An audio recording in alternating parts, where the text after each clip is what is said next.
What do you get when you start working with an actual rock star that goes on actual tour to actual Florida, and you're running on a really tight timetable, and this particular client says, hey, I want to do a body, but I'm really wanting some swamp ash. Do you have swamp ash? And I'm like, well, no, sadly my guy doesn't stock it. Swamp ash is a lot more rare, yada, yada, yada, ambrosia beetle, X, Y, and Z, grows by a bog. He's like, no, don't worry about that. I got you, homie.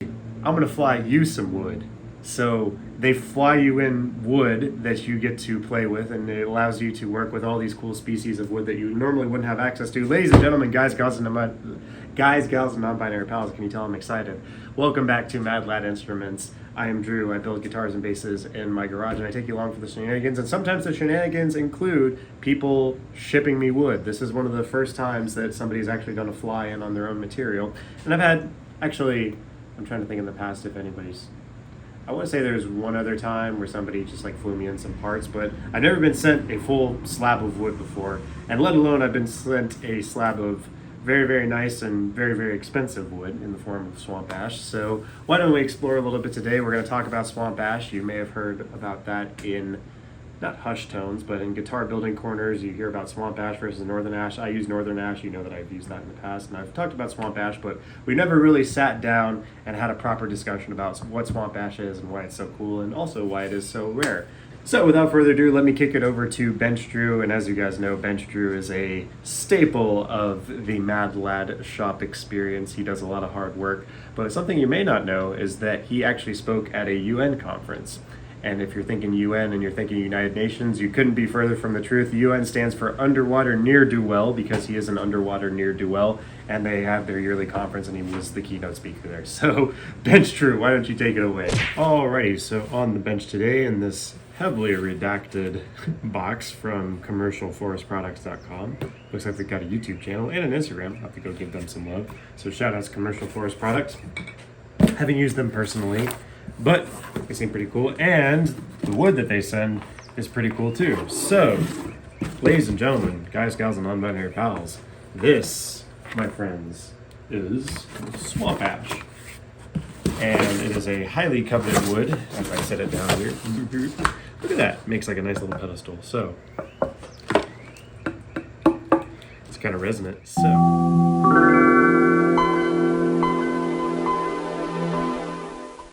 So, swamp ash. Swamp ash is ash, but you may be thinking, well, what's so swampy about it? And I'd say, thank you for asking. It's a great question. So, most of my bodies that I make, sorry, I just had lunch, a little something in my throat, but most of the bodies that I make are actually made out of what's called northern ash. Northern ash is just ash that grows on the ground, but many of you, if you're in the guitar building world or even just guitar playing or guitar adjacent, will know that swamp ash is the wood du jour right now. It is a very popular wood, and the difference being swamp ash, rather than growing up in the hills and the northern areas, swamp ash actually grows alongside a swamp or a bog, hence the name. And what's really cool about it is that it actually grows underground, which is pretty cool. And so what happens is either a portion or the whole tree can sometimes be submerged underwater, and they dredge them back up. And whenever you grow a tree underwater, moisture obviously gets into the grains of the wood. So as the tree is growing and all that moisture is still present, that moisture kind of takes up little pockets of wood or little pockets of space inside the wood.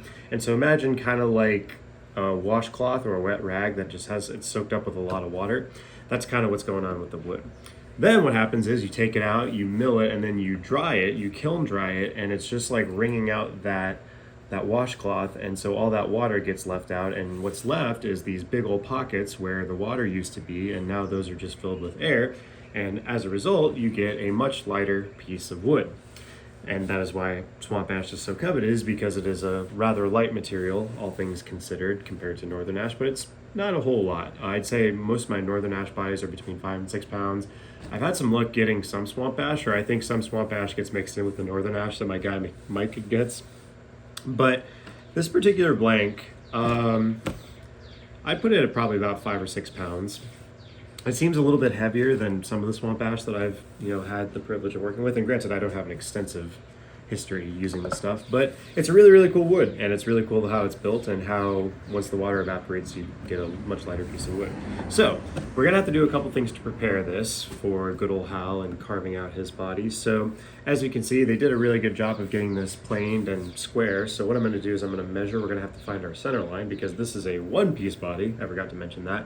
One-piece ash, one-piece northern ash is even more difficult to find, but one-piece swamp ash is really, really hard to find. So this is a great score and a great price too. I think this whole blank was only about $150 if I'm checking the invoice correctly. So that's not bad for a one-piece swamp ash blank.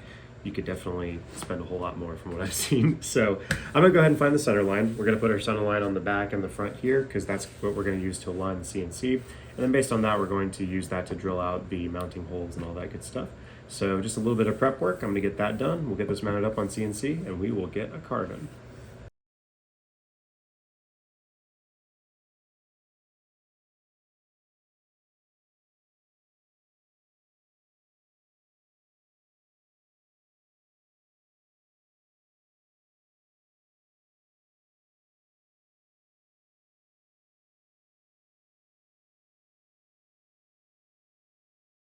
Alrighty, we are mounted up, ready to go. I found this really cool kind of chevron pattern pointing upwards, so that's the grain that we're going to be going with.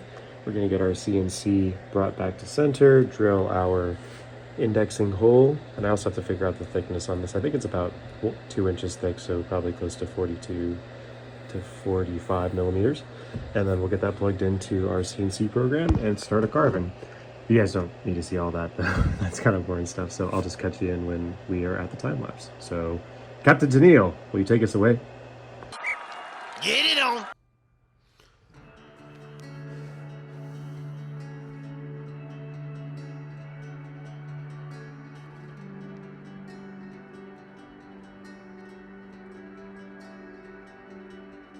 Alrighty, we are safely off CNC and I can unclench my butt cheeks because my CNC didn't munch out a bunch of material from this very, very beautiful and very, very expensive piece of wood. So lovely, lovely grain pattern on this swamp ash.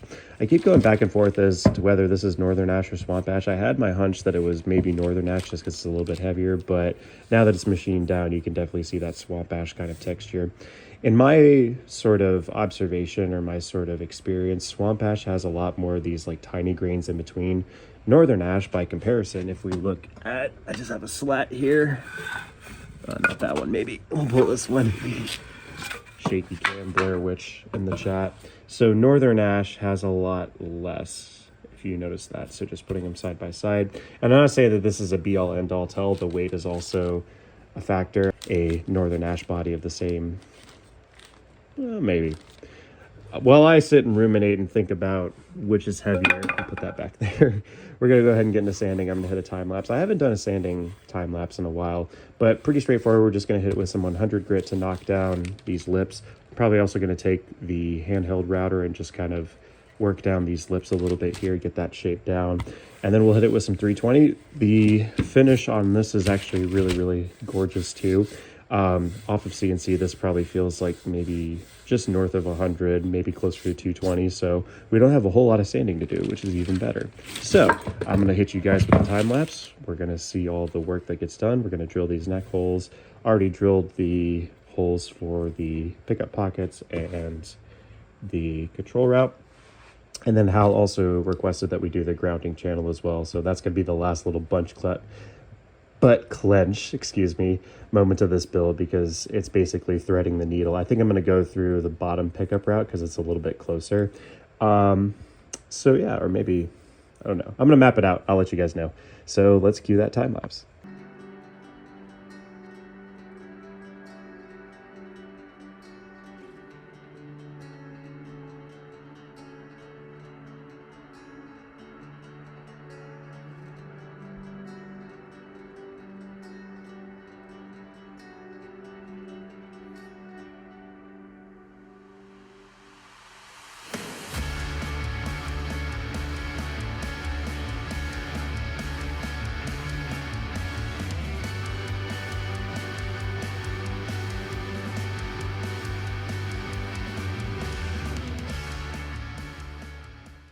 Alrighty, that's going to be a wrap on this one. So since the last video, I have shipped the body back to Hal, and Hal actually had a really good idea. He said, why don't you just put the body like in the negative of the blank and just box it up in the same box that the blank came in. So that was a fun kind of way to ship the body out, and I imagine it's pretty secure because it made it there safely. But yeah, it was kind of like just putting a puzzle piece into like a gap in a puzzle, so that was very satisfying.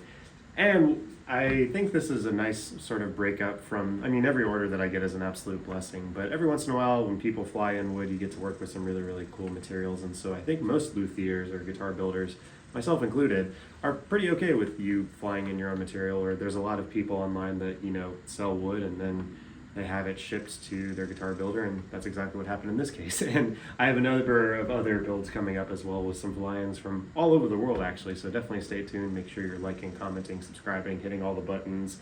I think YouTube has all these new features now I can never really keep up, but regardless, if you don't do that, I'm just so glad that you were here, and thank you for giving me some of your time. Time is one of those things that we can't get back, and so the reason, or you spending time here and giving some of your time away means a lot to me.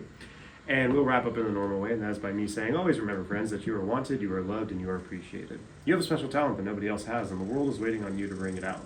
So muster a little courage, go out into the world, and change it. That's what the world's waiting on. You. Until next time, friends, be good to one another, and we'll see you in the next one. God bless.